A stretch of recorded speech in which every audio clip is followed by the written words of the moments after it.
present, good afternoon, and welcome you to another edition of Ask the Leader, heard each Tuesday evening on KYSS 102.5 FM, with a repeat broadcast Wednesdays at 12 noon. We welcome all listeners and viewers to the various platforms. This in Kitts Nevis Labour Party, KYSS 102.5 FM, Young Labour, Dr. Denzel Douglas, Dr. Denzel Douglas, Dr. Terence Drew, as well as Vision 4040 and 2020 and Young Labour. Welcome once again. The number to call will be 466-5977. And of course, we do apologize for our late start. We're trying to get some things organized just before we go on the radio. So welcome once again. You are important, and with us is the Right Honourable Dr. Denzel Douglas, political leader of the St. Kitts Nevis Labour Party and former Prime Minister. Dr. Douglas, welcome once again to this program, which is now 3 years old. A very pleasant good evening to those who are tuning in at home and abroad by radio and by way of the internet. I want to thank you all for your continued interest in this program, even though, of course, we are in difficult and trying times. Many of you have indicated to me what a comfort and source of information that this program has been during this time. And so I must say it has been my pleasure so to do in my public duties and service to you. I will continue to ensure that the public remains informed and engaged, because as we navigate one of the biggest public health issues, as well as the social and economic challenges of our country, we definitely must do this together and with an informed position. I want to thank also the management and the staff of KYSS FM. I want to thank them in particular for their commitment in ensuring that our program is on air live every Tuesday, even during times of lockdown. This week we have seen a relaxation of some of the restrictions for 4 days, and several of you have gone back to work. I am very, very happy about this. I want to encourage those who are working and those businesses which have reopened to observe, nevertheless, physical distancing as strictly as possible. As you get into the business space, ensure that the hand sanitizer is available and you sanitize your hands. And of course, it is necessary for you to wear your mask. I have observed that although most of the lineups have been sticking to the 6 feet separation between persons vertically down the line, horizontally, the distance requirement, I should say, is not being met. Lineups, they parallel to each other, are too close, and passers-by are still passing too close to people who are standing in line. Please be aware that the virus can move vertically, but it can move sideways as well. And of course, the virus is everywhere and anywhere. It sounds funny, but this is very, very critical. Our country is not out of the woods as yet, as the number of confirmed cases of persons testing positive for the virus continues to rise. We are now at 15 persons, with 72 persons still quarantined at home. Community spread is occurring, therefore we must all be very careful. And I have to be very careful when I say community spread is occurring, because the government has officially announced that there has not been any community spread. spread, but there has been household spread. In order for all of us to successfully overcome this crisis, we must all do our part. I want to really use this opportunity to commend the frontline workers in this fight against the COVID pandemic. I continue to thank them and our essential services workers, those who have been diligently behind the scenes for the last few weeks. In honor of their tremendous sacrifice, the parliamentary members of the St. Kitts Nevis Labour Party tabled a resolution last Friday during the special emergency sitting of our National Assembly. The resolution was really our way of thanking our frontline and essential services workers, such as the members of the National COVID Task Force, the members of the NEOC, the National Emergency Operations Center, as well as nurses, doctors, food and retail providers, the police, the defense force, and other members of the disaster and emergency services, the sanitation workers, telecommunication and public utility workers, civil society volunteers, who are the true vanguards and securers of the health, the food security and protection of our people during this public health crisis. Many of us tend to forget the bank officials and the bank clerks and those in financial services. They too have been there to serve during the time when we are allowed to visit our banks and do shopping and get to the pharmacy for healthcare support. The resolution sought and received the unanimous commitment by our Parliament to provide maximum support to these key workers to ensure the safe execution of their jobs through, and I quote here, the implementation of appropriate national mechanisms relating to their health, work environments, equipment, compensation, and other incidental matters, end of quote. This, of course, was our diplomatic way of asking the government to provide the appropriate personal protective equipment for our health workers. The gloves and the mask are simply not enough to keep our doctors, our nurses, and health workers protected. We have also called on the government to provide some form of risk pay to these workers. The St. Kitts Nevis Labour Party cares about the well-being of our nation's workers. We thank our frontline and essential workers for their service and, of course, for their tremendous sacrifice that they have provided. Looking at the COVID-19 matter as it is ongoing, we have come to the conclusion that Prime Minister Harris continues to try his very best to deceive people and try to use the crisis for political advantage.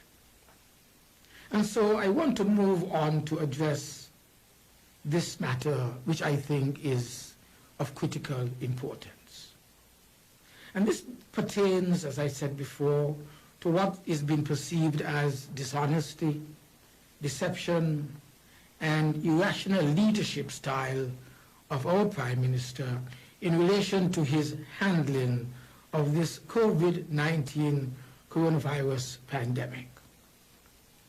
On Friday, the Harris administration tabled a resolution to extend the state of emergency for up to 12 months, which would grant his government emergency powers that could be invoked at will for the duration of this public health crisis. The St. Kitts Nevis Labour Party emphatically, as you would have recognized, objected to this resolution, and we did so for the following reasons. One, the resolution was not in keeping with the language defined in the Constitution of St. Kitts and Nevis, which would have required that either the state of emergency would last for 12 months or to end at a specified date, if not 12 months. There is no up to in the language of our Constitution. It's either 12 months or a fixed date of shorter duration. Two, the duration of the state of emergency was simply too long, 12 months. Why would the government impose a state of emergency that would last well beyond their term in office? I want us to be reminded, and I wish to really remind you, that the National Assembly, it is already set to dissolve by May the 14th of this year, if the Prime Minister does not dissolve it before. If it is not before the 14th of May, then it must dissolve on the 14th of May in order to make way for general elections, which constitutionally will be expected within 90 days thereafter. And that, of course, will take us down to the 12th of August. In other words, why would anyone want to go to the parliament of a country and try to have a resolution that will allow power and authority to be concentrated in the hands of the government, the Prime Minister, at the expense of limited fundamental rights of every citizen, when the Prime Minister is already aware that his term in office will come to an end the latest the 12th of August of this year. And if you were to have a 12-month period, it means then that the Prime Minister is anticipating that he would want to have these elections under a state of emergency. Why would the Prime Minister need to extend the state of emergency beyond that point, when Team Unity may not even form the next government of St. Kitts and Nevis? There is absolutely no justification for a state of emergency for 12 months long, or even 6 months long for that matter. A state of emergency is an infringement on the basic and fundamental rights of people. The right of people to assemble and the right of people to hold public debates and discussions. So why would the government want to have an election conducted when people don't have the right to speak out, especially those in opposition, and when people do not have the right to assemble in order to conduct election campaigning in the way that we have known it all these years, and which have been allowed in our Constitution? Why would the Prime Minister of St. Kitts and Nevis want to have an election when these fundamental rights and practices are being withheld of and from the people? The third reason that we opposed it. We objected because our Constitution would have allowed for the state of emergency to be extended in stages. The Constitution says, and it allows for the old Parliament to convene up until nomination day, which is due the 21 days after the Parliament dissolves. And even if the Prime Minister would have wanted the state of emergency to be in place for the next 30 days, for instance, they would have still had the opportunity to reconvene and extend it further in phases. But not only that, I should emphasize that there is really no need for the National Assembly to meet to have a state of emergency being called by the Governor General, because the Governor General is given the authority to call for a state of emergency that can exist for a period of 21 days, which is exactly what took place when our first state of emergency was called for and enacted at the onset of the COVID crisis. So there is no need to go to the Parliament. But there must have been something sinister, something deceptive in the mind of Dr. Harris, why he would want the Parliament to go and give a state of emergency for 12 months instead of doing it in small pieces and specific shorter periods of time, as is already allowed by the Constitution, which authorizes the Governor General so to do. And so, my dear friends, what took place in the Parliament last Friday, where the Prime Minister tried to pass a resolution to extend the state of emergency for up to 12 months, or in fact, as the case would have been, not just extend, but he could have called a new state of emergency, because we already had 3 weeks of an emergency, 21 days. But we believe that this was poorly disguised as an attempt to give himself unchallengeable emergency powers over the electoral system, not on the management of COVID-19 pandemic, but he tried to give himself emergency powers over the electoral system without any challenge whatsoever if it was done in the Parliament.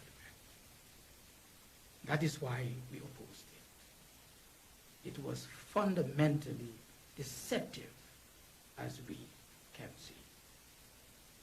This would have granted, for example, the police and the defense force very broad powers of arrest and the power to limit the freedom of movement of our people. Who then do you think would have had limited power of movement, of freedom of movement? The opposition. We are not considered to be essential service providers. None of us in the opposition is. Maybe Dr. Drew, maybe myself, because we are both physicians.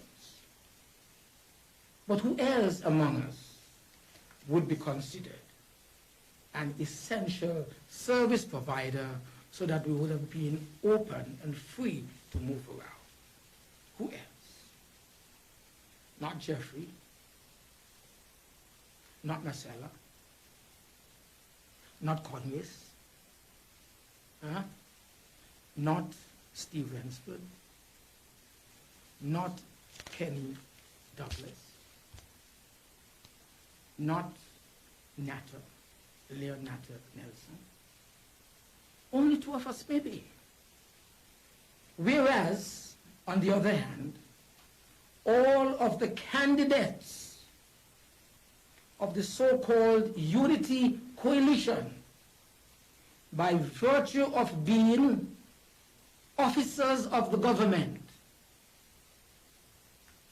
would have been able to move around freely in our country during an election campaign, whereas the opposition would have been totally curtailed in their freedom of movement.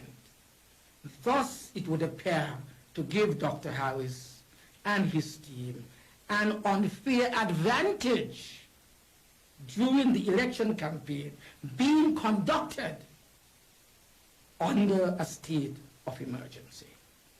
And that is why we oppose it. And that is why the people of St. Kitts and Nevis must oppose it as well. I want to say to the police and to the defense force, freedom under our Constitution should be enjoyed by all persons equally. Under this Constitution of St. Kitts and Nevis, which you are bound to defend, all of us, every single one of us, have been given fundamental rights and freedoms. Only if you are in the prison, then some of your basic rights are withheld and restricted for a time. But as long as we are not prisoners, we should be free.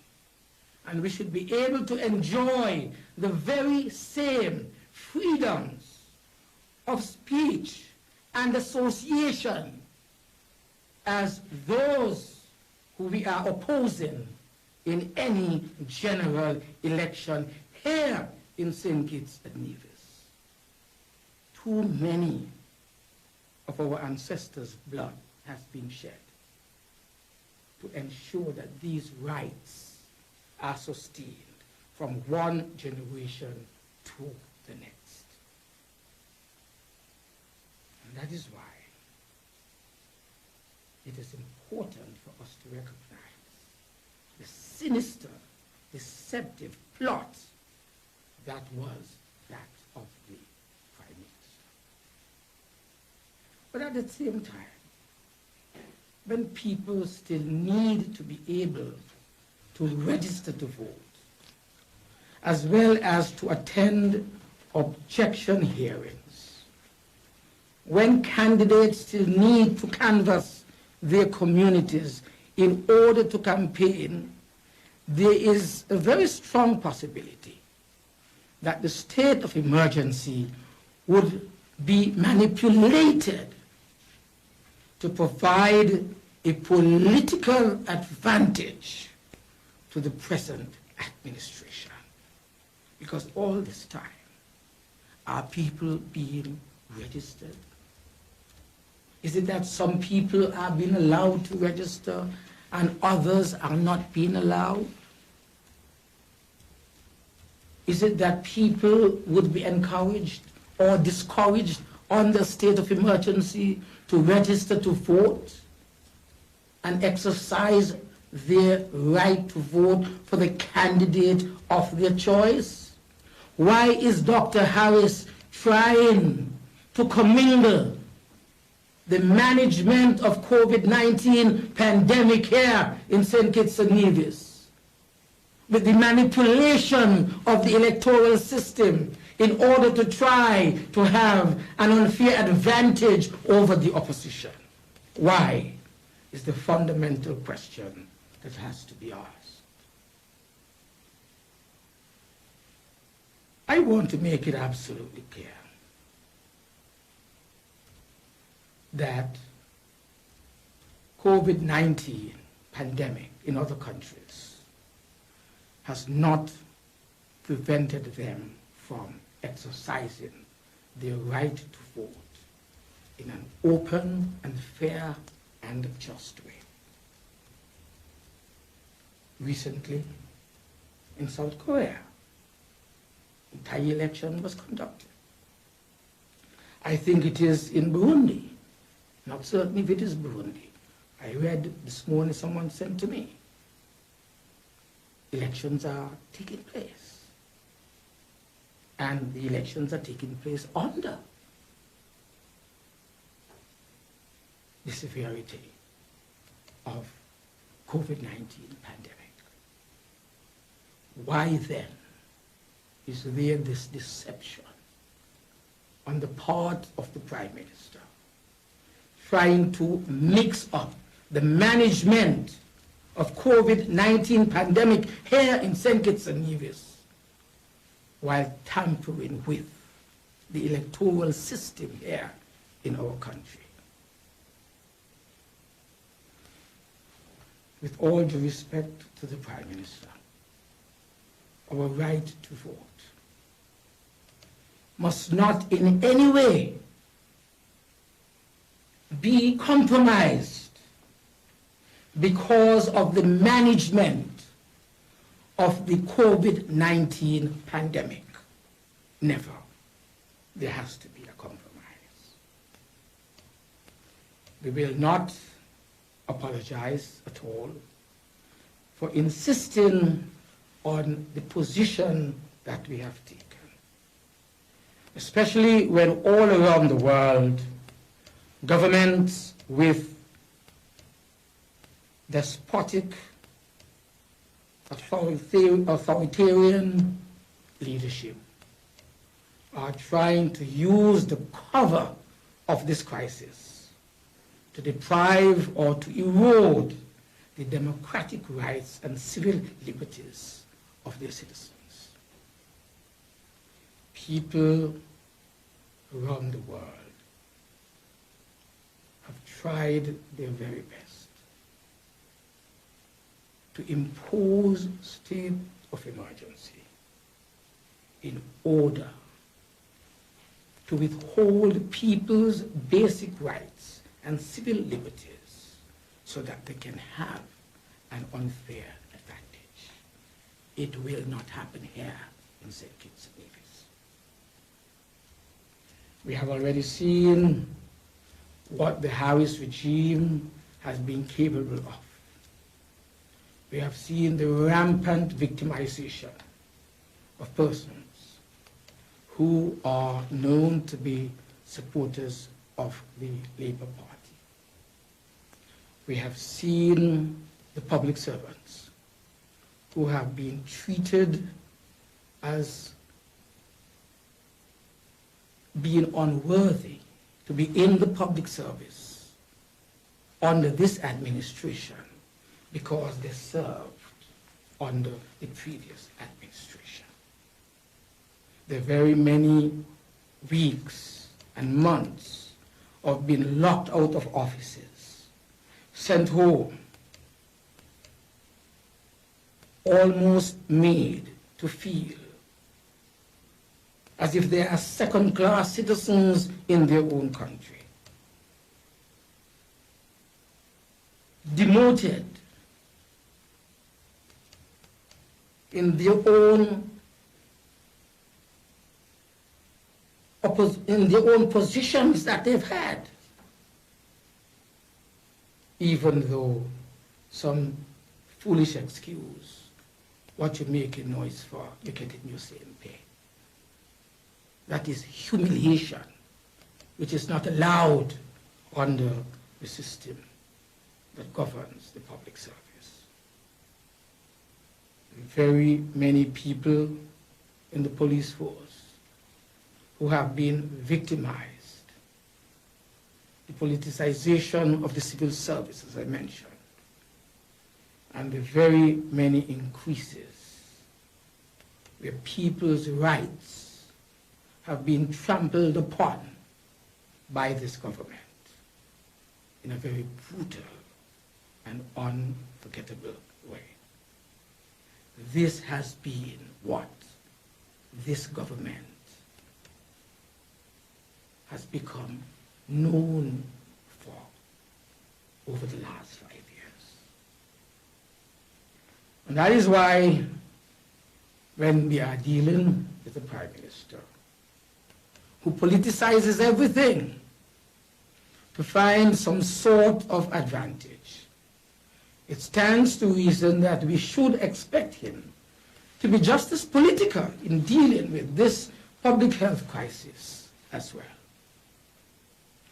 We insist, therefore, that the management of this health situation does not really require 6 months of state of emergency.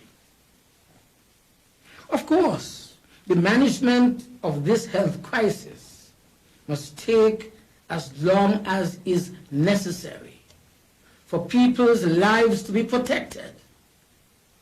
But we do not believe that the management of this crisis demands emergency powers being given to the authorities at the expense of taking away fundamental rights that have been constitutionally given at the same time.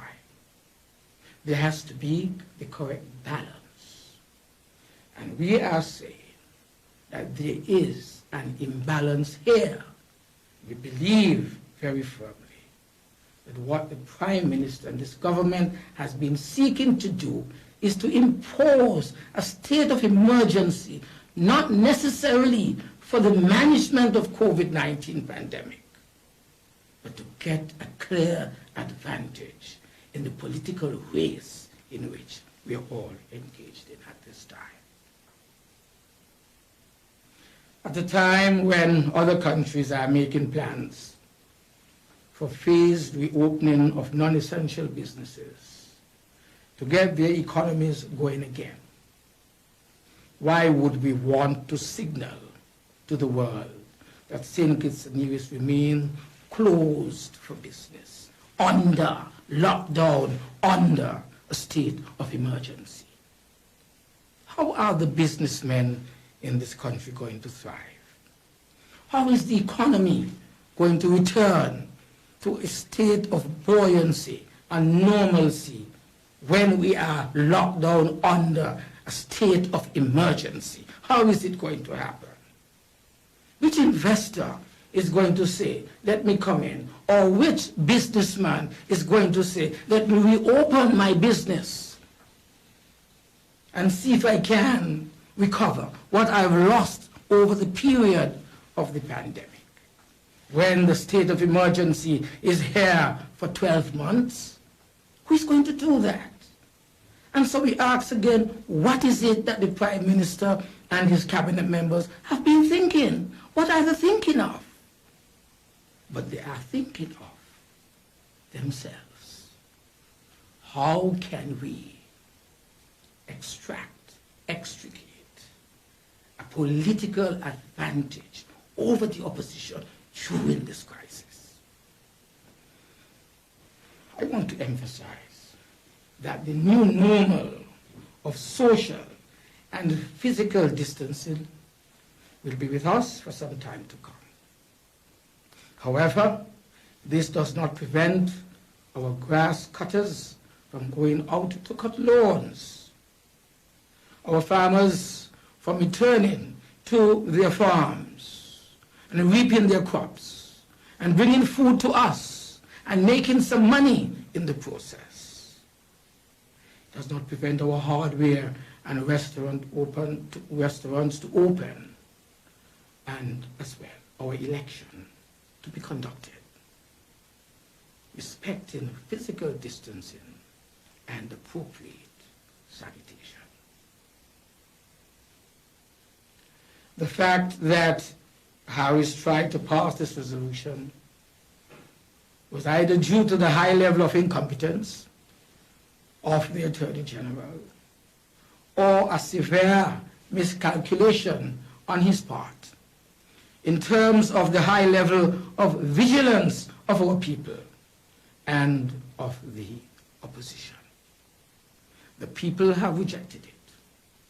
I want to commend the the Honorable Marcella Althea Liebert, the Deputy Leader of our great party, and the Honorable Conway Maynard, for their sterling and stirring contributions that were made in the Parliament in defense of democracy, in defense of the rights of the people of St. Kitts and Nevis, in defense of having the elections called when they are constitutionally due to be called. And they have done so fearlessly and eloquently in our Parliament on Friday. I tip my hat to both of them, and I also give similar commendations to the Honorable Patrice Nisbet of Nevis 11, our former Attorney General and the current chairman, I think, of the NRP in Nevis, for his very erudite, informative, and stirring contribution that he made. I emphasize here that Harris must not be allowed to steal our freedoms and our rights from under our noses. It is as a result of the pressure that was put on them by the opposition members why Harris was forced to reduce the time frame for the state of emergency from 12 months to up to 6 months eventually. And this language, in fact, up to 6 months, is still very inaccurate. And there are some commentators who have said that this may even render the entire document to be unconstitutional. Mind you, we are not against what the government has to do to ensure that there is no community spread of this virus. We are standing on all four squares with regard to ensure that we are well behind the management of this pandemic, so that there is no life lost, so that the illness associated with this particular disease is minimal, or the virus not spreading at all. We are for these things. But we have to be careful the conditions under which these are to be obtained and pursued, especially when basic freedom and rights of people are unnecessarily, I stress, being withdrawn by a hostile, incompetent, and uncertain government. And I say uncertain because the government really is uncertain of its future when the elections would have been called. And I emphasize here, none of these gymnastics will prevent this government, this unity government, from falling. It's only a matter of time.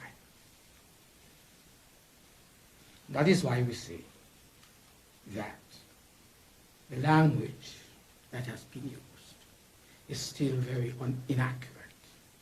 And there are some people who are saying that the entire resolution may still be unconstitutional. The text of the resolution that was voted upon and passed in our Parliament has been altered overnight to remove that very important phrase, up to now just stating 6 months. This, I understand, is unlawful, and it smacks of fraud, and it demonstrates that the opposition was right all along. The substance of a resolution that has been voted upon in Parliament cannot be changed without going back to Parliament to amend it, especially when the content and the intention of the resolution has been changed. It is not a case of simply typographical errors. The changes that have been made overnight are changes which fundamentally change what the resolution was saying when it was passed in the Parliament and what it is now saying after it has been published by the government.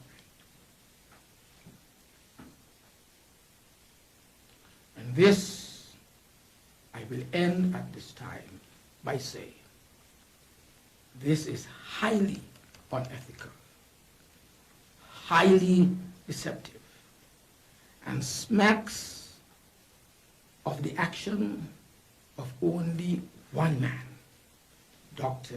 Timothy Harris. I'll stop here for now. Let's open the lines for the time. Thank you very much, Dr. Douglas. Just before we open the lines, I've had at least 3 WhatsApp, one from the UK, one from Canada, one from the US, of persons asking if it is possible for us to let them hear what Marcella said in the Parliament. Sure, and we will just allow it to go.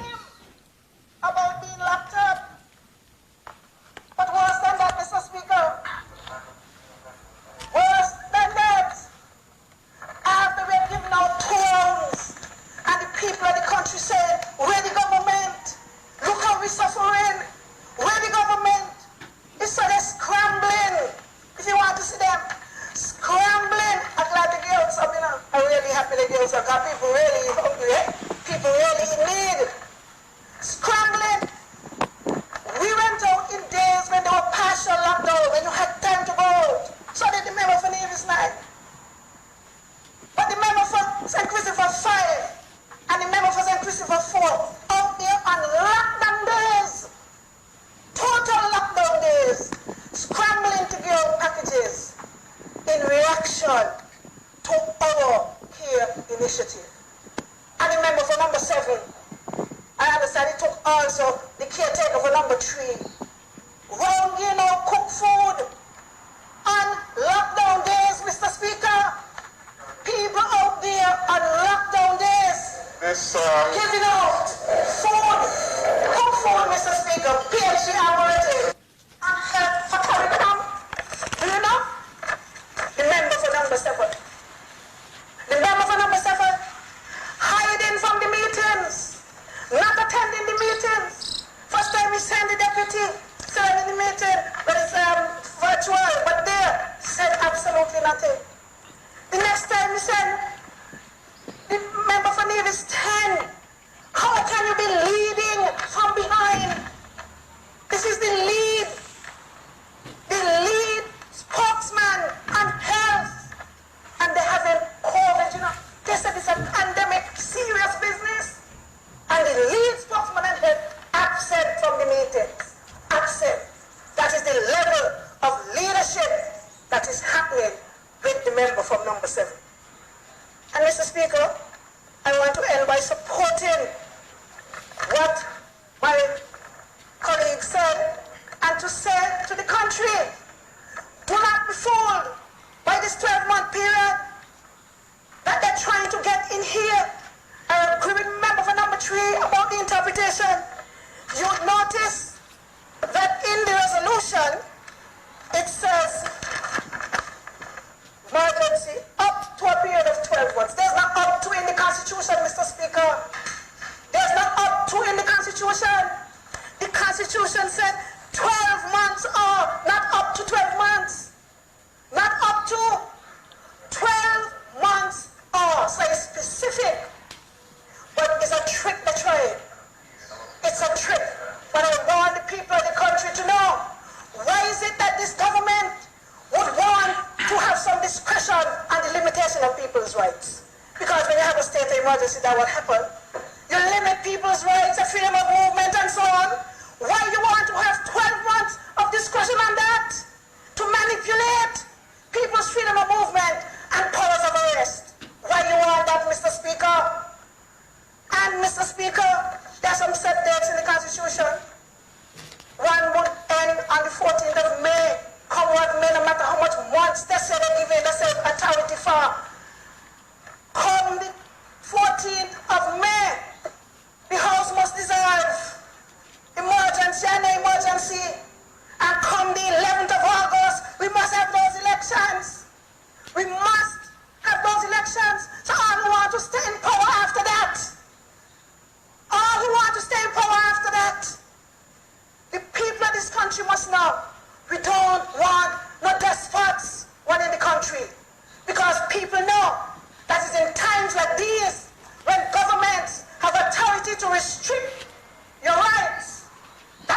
fracture themselves. And what we're seeing here today is a despotic act to try to give themselves authority for 12 months, past the 14th of May and past the 11th of August, when the elections are through.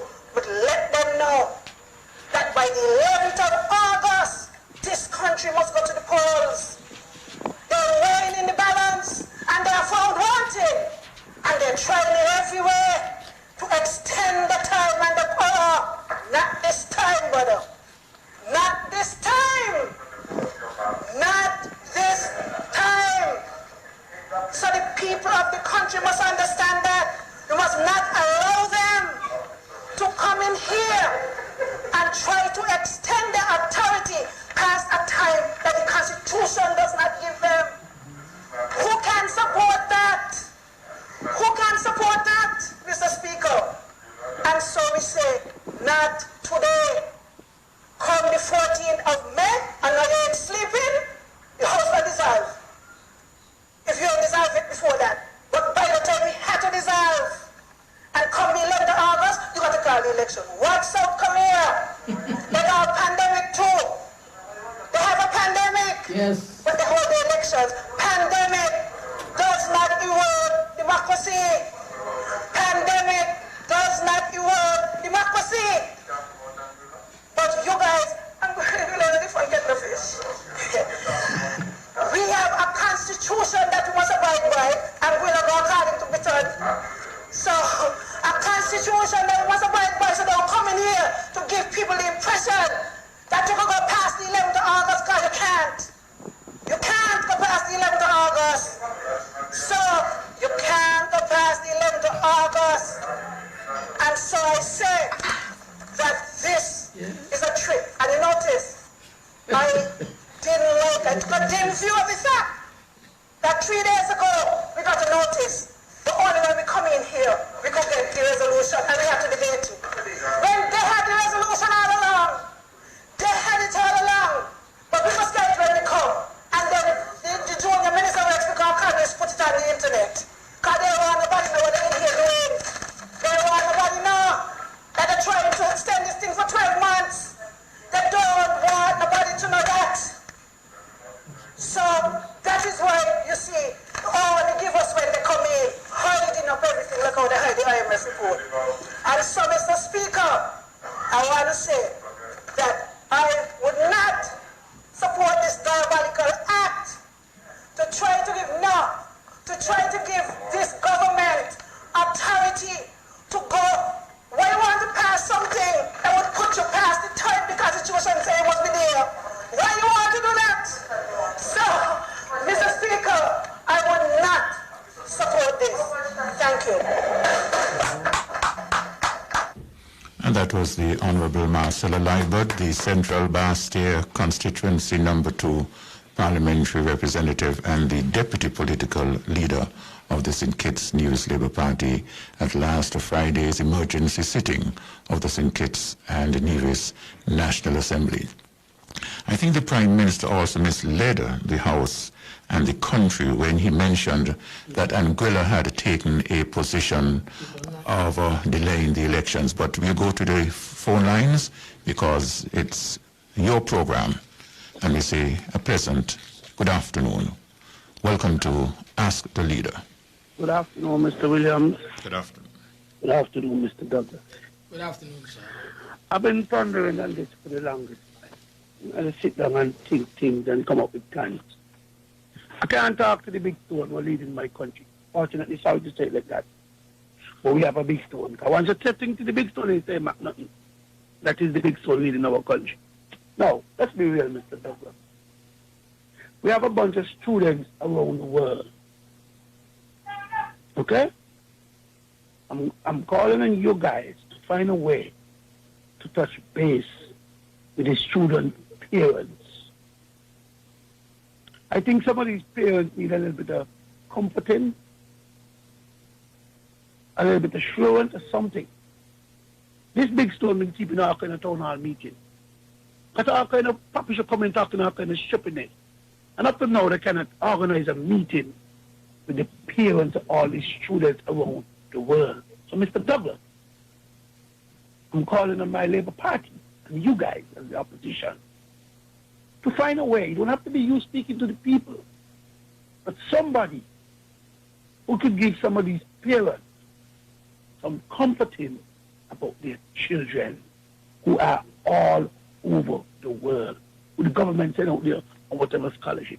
Not even who the government, who out there on their own private thing. These are some serious times, Mr. Douglas.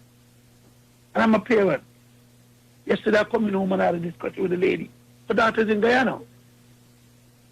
Now, really and truly, imagine a young girl in Guyana, Mr. Douglas. This is a crisis around the world. So it means that whoever she was a little friend, they gone their way, she gone, she cheat by herself. There's no comforting. And instead of our big stone, are we going to say it this way? Try and worry about our children and our people. The big stone boasted about what he got from what he ain't got. It's not important at the moment, Mr. Douglas. America got more money than things you'd ever see. England got pounds. Italy got whatever. But they're on their knees.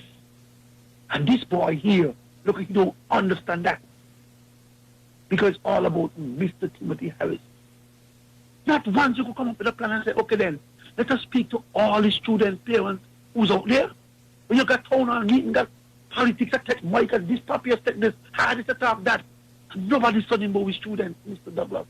But I'm telling you guys to be in charge. So find a way where you can do a meeting, whatever you can do, however you can get it done. But that's just the idea I'm throwing out. And you guys need to find a way to interact with our students around the world, parents, because the parents are on the ground. They need a little comforting. They need somebody to guide them. Because this big stone is not telling and guiding us. I don't know when the lie is going to stop. When it's going to end, Mr. Douglas? I've been listening for the longest while. And every time you talk, people telling you talking politics. Well, they were talking politics all their life and all the years. Timothy going in Parliament, the same thing what Marcella was saying. And when Marcella did line boy, so what happened at the camp, he get up and say it did not happen. These are the kind of people we have leading our country. People talking about respect. Timothy get up in Parliament and say it did not happen, the youngster at the camp. He said, here's some of them say. This guy's track record of life is long and wide and deep. And some people play your child. But politics. The word is trust, Mr. Douglas. The word is trust. And all of a sudden they want to sugarcoat everything else. We're concentrating on the corona. Everybody care about the corona. It's our life. But do the people in charge genuinely care about us? Mr. Douglas, again, before I go, I'm calling on you. Whatever you guys can do, whatever plan you guys can come up with, to interact with our students, parents who are here, they need some comforting. Our big stone is not willing for that. That's what he's about. He's about himself. You guys have a lovely day. I listen. Thank you, caller. I want to thank this caller really for highlighting the plight of our overseas students who have gone abroad to study and prepare themselves to return to serve us, and who are now finding life very, very difficult. I speak of those specifically who are in the United States of America, some near 95 of them, I'm told, and a number of our own students who are in Cuba and in the University of the West Indies on the 3 campuses that they are located. We also have those who are in the United States Virgin Islands, and a number of them, I understand, have indicated their willingness to return home because of the very challenging circumstances under which they are living at this time as a result of the fallout from the COVID-19 pandemic in the countries where they are located. I want to commend the Honorable Congress Maynard and his wife, Shamara Maynard, for launching the COVID-19 Overseas Students Relief Fund or Foundation, which is designed specifically to provide support, financial or otherwise, to these students who have been affected. It was just on Sunday that I had a conversation with His Excellency Steve Rensford, who indicated that a number of his own constituents have been impacted. And we discussed what it is that we could do in order to assist these students. Just today, I had some further discussions with the Honorable Marcella Liber, representative for constituency number 2, who has indicated that from conversations that she has had and those who are closely interwoven within the communities that she represents in the parliament have brought to her attention the need that is required for assisting these students, some of whom are from the area that she represents, and that we should try to put something together. This is a situation that is very troubling to us. I can give you our assurance that if we were in government, those students who want to return home would have returned home already by the intervention of their government. As to why this has not happened, I do not know. And I am still to understand what it is that this government is doing. The request that would have been made for support and assistance. If something is being done, then at least the student should know that something is being done. I want to also thank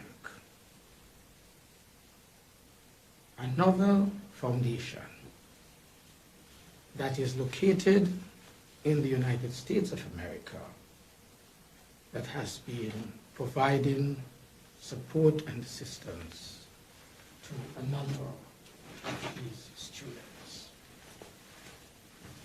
I believe, therefore, that there are people in this country and people who are out of this country, who are living outside of this country, who really want to help. This foundation, located in the United States of America, in Atlanta in particular, can be contacted. It is called the Ruth Liber Foundation. And the young lady, Mrs. Walters, who is the person at the moment who is spearheading and leading this foundation, I am sure, has made open pleas to the general public so that contributions can be made in order to assist their efforts in bringing some relief to some of the hardships that these persons are in fact experiencing. All of us, citizens of St. Kitts and Nevis, who are in a position to help these students, we should do so.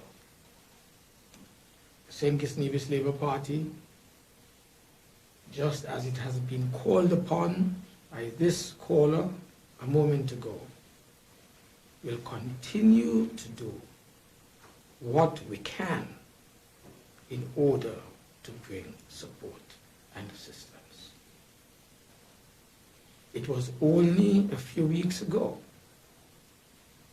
the Honorable Marcella Althea Liebert, representative for constituency number 2, again spoke to me about her deep concern that she had experienced or that she had developed for persons in her constituency who had been experiencing great difficulties. As a result of that, we moved very quickly, and together with His Excellency Steve Ransford, I should say, and Dr. Jeffrey Hanley, we launched right here in the studio the Next Gen SKN KYSS initiative that so far has distributed about 5,000 care packages to those who are deserving here in St. Kitts and also, I stress, in Nevis. In fact, the third media release from the Next Gen SKN KYSS speaks to this initiative continuing. This initiative continuing, and will now take on additional responsibilities as has been requested or have been requested by the Honorable Marcella Liebert, Steve Ransford, and Jeffrey Hanley. And you will hear more about this in the very, very near future. We take our responsibilities as public servants very, very seriously. We know that we are not in government, and so we are limited with respect to what we can do to help people. But we will never fall short of trying. We will never fall short of approaching those we believe can help our people, those who have been displaced by COVID-19, those who have been affected in so many different ways. We will never fall short of mobilizing benefactors who can come forward and share their resources for the benefit of relieving suffering of our people who have been affected by COVID-19. I want to use this opportunity to commend very highly and say thanks to those benefactors who have been very generous, those at home and who are abroad as well, and those who are planning, those who have contacted Marcella and contacted Steve and Jeffrey, and who have said, we want to help in our own little way. I want to commend them for rising to the occasion, putting a foot forward in bringing relief to people, the elderly, the shut-ins, those who are mentally and physically challenged, those young ladies who have gone for over 3 weeks, nearly 4 weeks, without any wage, who have children to feed, and those young ladies who are pregnant and need to ensure that a meal or two are absolutely necessary on a regular basis. I thank our benefactors for coming to the assistance, and I also commend Marcella Liebert, Jeffrey Handley, and Steve Rensford for leading the charge through the Next Gen SKN KYSS initiative to bring relief to the people of St. Kitts and Nevis affected by COVID-19 pandemic and who are most deserving of charitable support and resources. Thank you, thank you, my dear benefactors. Thank you, Althea, Marcella Althea. Thank you, Steve, and thank you, Jeffrey, for your vision, your foresight, and the humanitarian heart that you have for the people of St. Kitts and Nevis. Dr. Douglas, that sounds like your final statement, is it? It really is. Thank you very much, Dr. Douglas, and reminding you that you can hear a rebroadcast of this program, Ask the Leader, now in its 3rd year. The rebroadcast can be heard tomorrow at 12 noon on KYSS 102.5 FM. Thank you very much, and a pleasant good evening. Stay safe.